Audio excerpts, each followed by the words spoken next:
प्रेम से बोलिए श्री सूर्य नारायण भगवान की जय। नमस्कार प्रिय भक्तगणों, स्वागत है आप सभी का आपके अपने चैनल ज्ञान अर्थ में। आप सभी का दिन शुभ और मंगलमय हो। भगवान सूर्य नारायण की कृपा आपके सभी परिवार पर सर्वदा बनी रहे। श्रोताओं, आज आप फाल्गुन मास के अवसर पर रविवार की पावन एवं पौराणिक व्रत कथा का रसपान करेंगे, जिसके रसपान से भगवान सूर्य नारायण की कृपा अत्यधिक बढ़ती है। जो भी साधक इस कथा को ध्यान पूर्वक रसपान करते हैं, उनके सभी मनोरथ शीघ्र ही पूर्ण होते हैं। यदि आपने रविवार का व्रत रखा है तो भी, अगर नहीं रखा है तो भी, इस कथा को ध्यान पूर्वक सुनने मात्र से ही सभी मनोरथ शीघ्र ही पूर्ण होते हैं और साथ ही घर से दरिद्रता का वास दूर हो जाता है। आइए ध्यान लगाकर रसपान करते हैं श्री सूर्य नारायण भगवान की पावन एवं पौराणिक व्रत कथा। द्वापर युग की बात है। भगवान श्री कृष्ण एक बार अपनी बुआ कुंती के आश्रम काम्यवन में पहुँचे। उस समय पांडव लोग वनवास कर रहे थे। भगवान श्री कृष्ण ने कहा, बुआ जी, मैं तुम्हें वनवासी वेश में देखकर दुखी हो जाता हूँ। मुझे सदैव इस बात की चिंता लगी रहती है कि पता नहीं अब दुष्ट दुर्योधन का प्रहार तुम्हारे ऊपर हो जाए। अतएव इस विपत्ति से छुटकारा पाने के लिए तुम भगवान सूर्य नारायण की आराधना करो। भगवान सूर्य ही सब जीवों के नियंता और प्राण हैं। उनके तेज से ही जीवों का उद्धार होता है। भगवान श्री कृष्ण ने बतलाया कि एक बार शंकर जी से पार्वती जी ने कुछ पूछा था, उसे मैं तुमसे बतला रहा हूँ। शिव जी ने पार्वती जी से कहा, यदि तुम इस बात की जानकारी प्राप्त करना चाहती हो तो मथुरापुरी में जाओ। यहाँ सूर्यपुत्री यमुना जी की धारा प्रवाहित होती है। यमुना के तट पर ऋषि, महर्षि, मुनि आदि निरंतर तपस्यारत रहते हैं। भगवान रुद्र की आज्ञा से पार्वती जी कालिंदी यमुना के तट को चल पड़ी। कुछ ही दूर जाने पर उन्हें रास्ते में रोती बिलखती एक स्त्री दिखी। उसने बतलाया कि उसका नाम कुसुमवती है और उसका निवास कुसुमावर वन के बीच में है।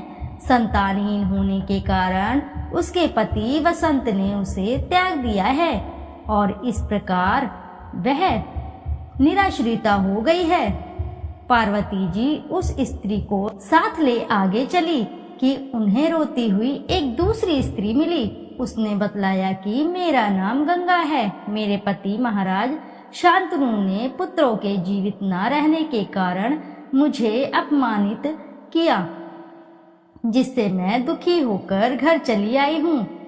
इसी प्रकार थोड़ी दूर जाने पर मधुवन में माधवी नाम की एक स्त्री और मिली, जो पति के वैभव का नाश होने के कारण घर से निकाल दी गई। इसके अनंतर आगे जाने पर कुमुद वन में कुमुदा नाम की स्त्री से भेंट हुई, जिसके पति को राजा ने बंदी बना लिया था और वह व्याकुल होकर विलाप कर रही थी।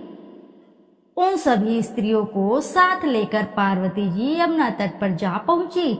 उस तट पर पूजनोत्सव देखकर पार्वती जी ने ऋषि पत्नियों से पूछा कि यह किस देव की आराधना हो रही है, इस पूजन का विधान फल क्या है। उनकी बात सुनकर एक ऋषि पत्नी ने कहा, यह जगत पिता सूर्य नारायण का व्रत है और सभी मनोरथ को पूर्ण करने वाला है। इस व्रत को करके प्रत्येक नर नारियों ने अभीष्ट सिद्धि प्राप्त की है। तुम्हें भी यदि कोई वांछा हो तो इस व्रत को करके प्राप्त करो। ऋषि पत्नियों से ऐसी बात सुनकर पार्वती जी अत्यंत प्रसन्न हुई और उस व्रत के विधान तथा फल को जानकर शिव जी के पास लौट आई। पार्वती जी ने इस व्रत को करके विघ्ननाशक गणेश जी जैसा पुत्र को प्राप्त किया। इति शुभम। जोर से बोलिए प्रिय भक्तगणों, जय सूर्य नारायण भगवान की। प्राचीन काल में एक बुढ़िया रहती थी। वह नियमित रूप से रविवार का व्रत करती। रविवार के दिन सूर्योदय से पहले उठकर बुढ़िया स्नान आदि से निवृत्त होकर आंगन को गोबर से लीप कर स्वच्छ करती। उसके बाद सूर्य भगवान की पूजा करते हुए रविवार की व्रत कथा सुनकर भगवान सूर्य को भोग लगाकर दिन में एक समय भोजन करती। सूर्य भगवान की अनुकंपा से बुढ़िया को किसी प्रकार की चिंता व कष्ट नहीं था। धीरे धीरे उसका घर धन धान्य से भरता रहा। उस बुढ़िया को सुखी देखते हुए उसकी पड़ोसन उससे बुरी तरह जलने लगी। बुढ़िया ने कोई गाय नहीं पाल रखी थी, अतः वह अपनी पड़ोसन के आंगन में बंधी गाय का गोबर लेकर आती। पड़ोसन ने कुछ सोचकर अपनी गाय को घर के भीतर बांध दिया। रविवार को गोबर न मिलने से बुढ़िया अपना आंगन नहीं लीप सकी। आंगन न लीप पाने के कारण उस बुढ़िया ने सूर्य भगवान को भोग नहीं लगाया और उस दिन उसने स्वयं भी भोजन नहीं किया। सूर्यास्त होने पर बुढ़िया भूखी प्यासी सो गई। रात्रि में सूर्य भगवान ने उसे स्वप्न में दर्शन दिए और व्रत करने की तथा उन्हें भोग न लगाने का कारण पूछा। बुढ़िया ने बहुत ही करुण स्वर में पड़ोसन के द्वारा घर के अंदर गाय बांधने और गोबर न मिल पाने की बात कही।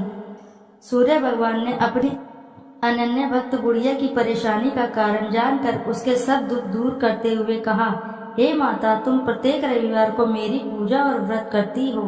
मैं तुमसे अति प्रसन्न हूँ और मैं तुम्हें ऐसी गाय प्रदान करता हूँ जो तुम्हारे घर आंगन को धन्य धान्य से भर देगी, तुम्हारी सभी मनोकामनाएं पूरी करेगी। रविवार का व्रत करने वालों की मैं सभी इच्छाएं पूरी करता हूँ। मेरा व्रत करने व कथा सुनने से बांझ स्त्रियों को पुत्र की प्राप्ति होती है। स्वप्न में उस बुढ़िया को ऐसा वरदान देकर सूर्य भगवान अंतर्धान हो गए। प्रातः काल सूर्य उदय से पूर्व उस बुढ़िया की आंख खुली तो वह अपने घर के आंगन में सुंदर गाय और बछड़े को देखकर हैरान हो गई। गाय को आंगन में बांधकर उसने जल्दी से उसे चारा लाकर खिलाया। पड़ोसन ने उस बुढ़िया के आंगन में बंधी सुंदर गाय और बछड़े को देखा तो वह उससे और अधिक जलने लगी। तभी गाय ने सोने का गोबर किया। गोबर को देखते ही पड़ोसन की आंखें फट गई। पड़ोसन ने उस बुढ़िया को आसपास न पाकर तुरंत उस गोबर को उठाया और अपने घर ले गई तथा अपनी गाय का गोबर वहां रख आई। सोने के गोबर से पड़ोसन ने कुछ ही दिनों में धनवान हो गई। गाय प्रतिदिन सूर्योदय से पूर्व सोने का गोबर किया करती थी और बुढ़िया के उठने के पहले पड़ोसन उस गोबर को उठाकर ले जाती थी। बहुत दिनों तक बुढ़िया को सोने का गोबर के बारे में कुछ पता ही नहीं चला। बुढ़िया पहले की तरह हर रविवार को भगवान सूर्य देव का व्रत करती रही और कथा सुनती रही, लेकिन सूर्य भगवान को जब पड़ोसन की चालाकी का पता चला तो उन्होंने तेज आंधी चलाई। आंधी का प्रकोप देखकर बुढ़िया ने गाय को घर के भीतर बांध दिया। सुबह उठकर बुढ़िया ने सोने का गोबर देखा, उसे बहुत आश्चर्य हुआ। उस दिन के बाद बुढ़िया गाय को घर के भीतर ही बांधने लगी। सोने के गोबर से बुढ़िया कुछ ही दिनों में बहुत धनी हो गई। उस बुढ़िया के धनी होने से पड़ोसन बुरी तरह जल भूनकर राख हो गई और उसने अपने पति को समझा बुझाकर उस नगर के राजा के पास भेज दिया।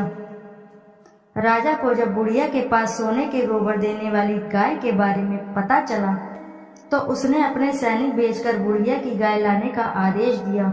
सैनिक उस बुढ़िया के घर पहुंचे। उस समय बुढ़िया सूर्य भगवान को भोग लगाकर स्वयं भोजन ग्रहण करने वाली थी। राजा के सैनिकों ने गाय और बछड़े को खोला और अपने साथ महल की ओर ले चले गए।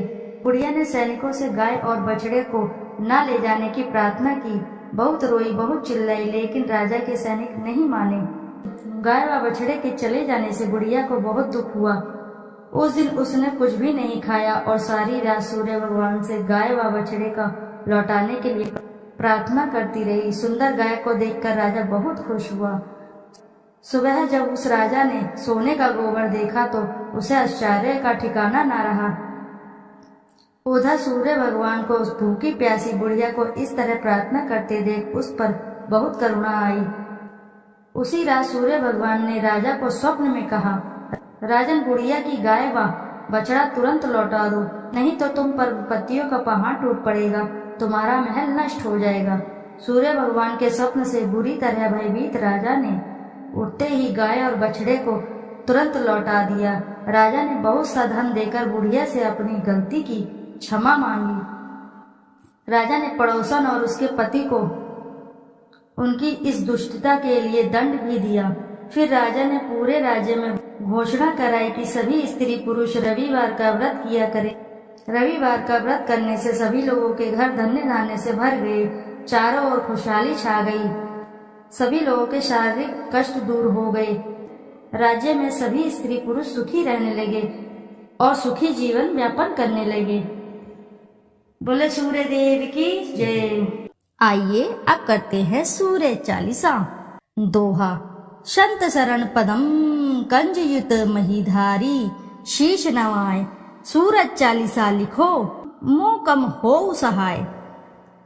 जयति जयति सूर्य भवाना, तब महिमा श्रुति वेद बखाना। सब सुख खानी भगति तब स्वामी, प्रणतारती उर अंतरयामी। अद्भुत ज्योति कला छवि भारी, तीन लोक से शोभा न्यारी। युग सहस्त्र योजन परवासा, अतुल तेज बल अतुल प्रकाशा। कुंडल ललित हार गल राजे, शोभा निरकी मदन मन लाजे। श्वेत पदम अरु चक्रही धारे, सकल जीव को तुम रखवारे। उदय भय त्रिभुवन तम भागे, तजी निद्रा सब जीव ही जागे। नित्य कर्म सब लोगन करी, निज निज धर्म कर्म अनुसर ही। कहीं वेद तव द्वादश नामा, अखिल लोक सब पूरन कामा। रवि आदित्य दीनेश दिवाकर, हरत सकल श्रम जीव चराचर। उद्यम सर्वस नाम है राजे, जेहि के तन अतुलित दुति छाजे। वेगवान वाहन तव नाथा, ब्रह्मन करे नित प्रभु के साथा। अदर अमर जीते नहीं कोई, सिंधु मथे उत्पत्ति भई सोही। तब सुत कर्म महाबलवाना, समर जितेऊ अगणित भटनाना। ते ही सम नहीं जग में को दानी, जासो कीर्ति सब जगत बखानी। कश्यप पुत्र गरुण के भाई, अरुण नाम साथी कहाई। समय पाई जब राहु ग्रासे, त्रिभुवन में तब तम अति भासे। ग्रहण पर्व पंडित सब कहीं, मोक्ष हेतु सादर नर करहीं। स्नान दान अरु व्रत अचारा, करहिं यत्न जेहि हो उदारा। एहि कर महिमा वेद पुराना, विविध भांति सब ग्रंथ बखाना।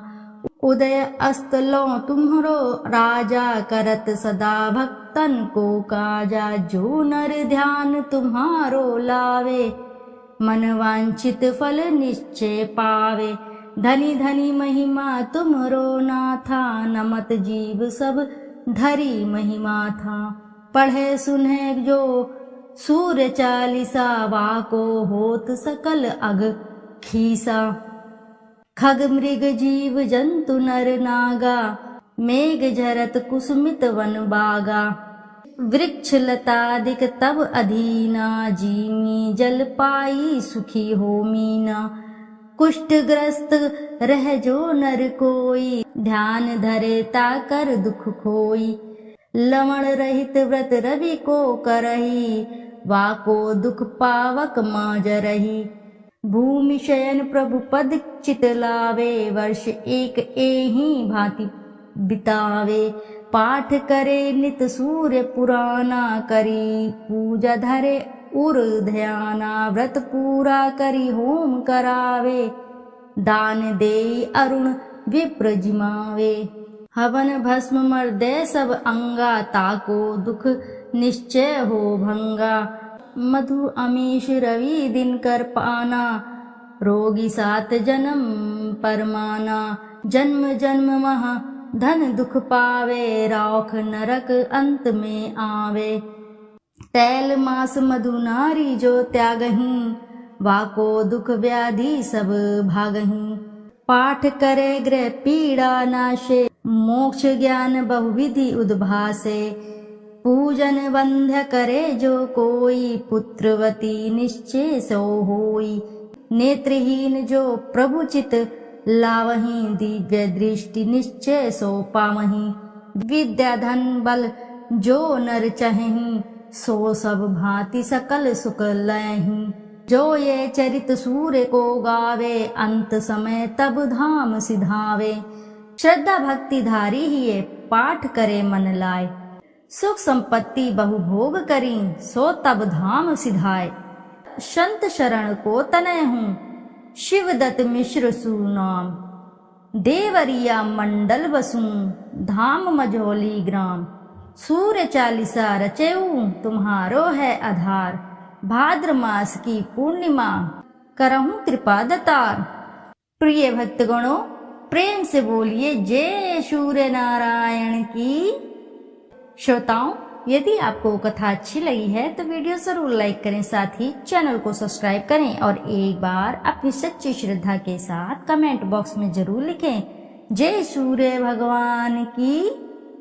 फिर मिलते हैं आपसे ऐसी किसी नई कथा कहानी में। जब तक के लिए नमस्कार श्रोताओं।